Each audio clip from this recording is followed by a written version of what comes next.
Hey, Phil Aitken here. I want to give you a market update on November of 2024. So, if you're thinking about when do we make a real estate related move, when are rates going to come down? Well, if you stay to the end, I'm going to show you some economic factors that are going to happen this first week of December as we look forward. And we're also going to look back on what happened in November as far as the real estate market and real estate trends. So, we're going to cover how many houses are on the market, how many actives, how many sold homes, what are the market conditions that could bring down interest rates. So, stay all the way to the end and we'll take a closer look at that. So, let's take a look at the market statistics here. So, if we take a look at November of 2024's, these are the number of listings. This is for Duval counties. Now, we serve 6 counties in Northeast Florida, but it's real simple to break it down for Duval County, and we'll talk about the rest of the market.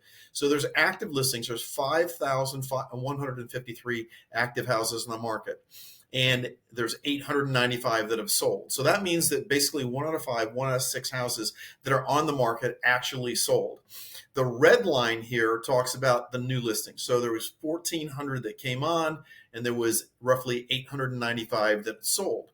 Now, conversely, if we go over, we take a look at the whole metro area, there was 8,500 houses on the market, and for Duval County, it was 5,000. So 2/3 of the houses are in Duval County that are the active inventory. So about 1 out of 5, 1 out of 6 are actually selling. If you look at the red lines, the orange lines, and the blue line here, the blue is the medium list price. The medium list price is trending down. So there's been minor, slight price reductions on the active listings. The red is the medium list price. You can see has come down. It got a little wonky here, and it's overall it's come down. And then the sold prices, you can see the sold prices was 325 the middle part of the year, and it's 311,000. So slight adjustments in the neighborhood of $10,000 to $15,000 overall for Duval County. I think you'd find that for the whole market as well. The absorption rate, if we didn't put any more houses on the market, how many months would it take to sell out? 4.3 months. This is the sold to list price ratio. What this represents is if your house was listed for $100,000 when it went under contract, how much less will it sell for and actually close for? So here you have, it's a 95.7 percent in August, and it's down to 93.6. So if a house was listed for $100,000, it's going to sell for $93,600. So you can see that's how much the discount is once a house goes under contract. Days on the market continues to climb. It's at 65 days. And then if you look down here, the average sale price is $373,000. Again, that's for Duval County. The other counties will raise this up a bit, being around $400,000. And then the number of sold listings, let's take a look at the average price point around 400. This year versus last year, there was 105 this year, and there's 105 last year in November. If we look at, these are the number of pendings. How many $400,000 houses? There was less pendings in that price range this year versus last year in both of these price categories, between 300 and 400 and 400 and 500. So it's down about 21 to 26%.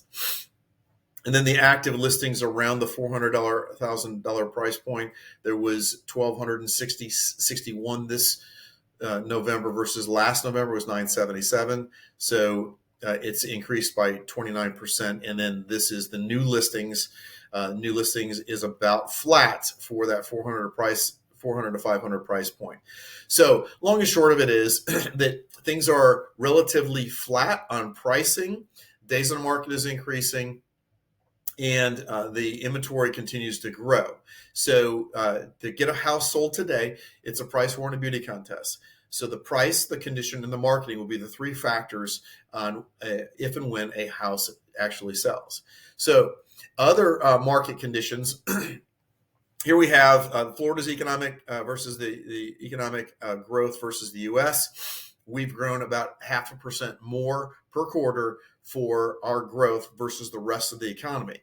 So this shows 1.7% growth per quarter. So that would equal in the neighborhood of 6 to 7% annual growth.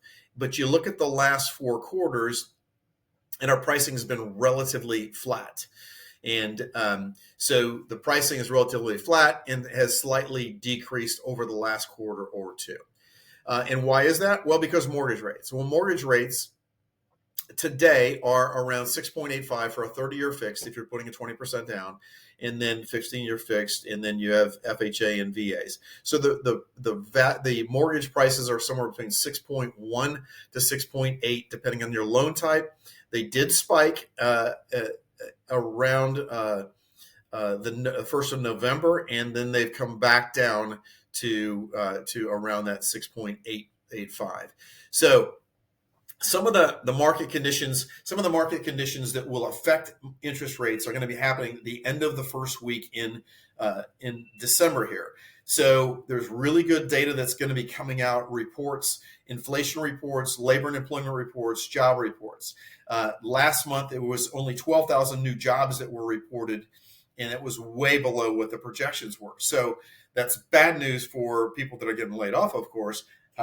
However, it's good news for mortgage rates. If mortgage rates are high, the jobs report will show a slowing economy, which the mortgage rates will actually come down. So if it's anything like last month's report, then it's going to be good news for mortgage rates, and we could see price drops here in the first 2 weeks in December.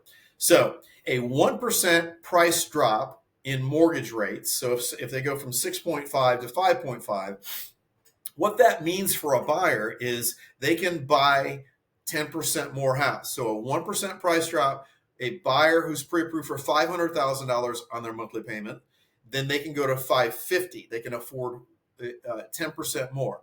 1% price drop, 10% improvement in what they can afford. So I hope you found this month's in real estate and market update to be helpful. If we can ever help you with to buy, sell, or invest in real estate, we love to be able to do so.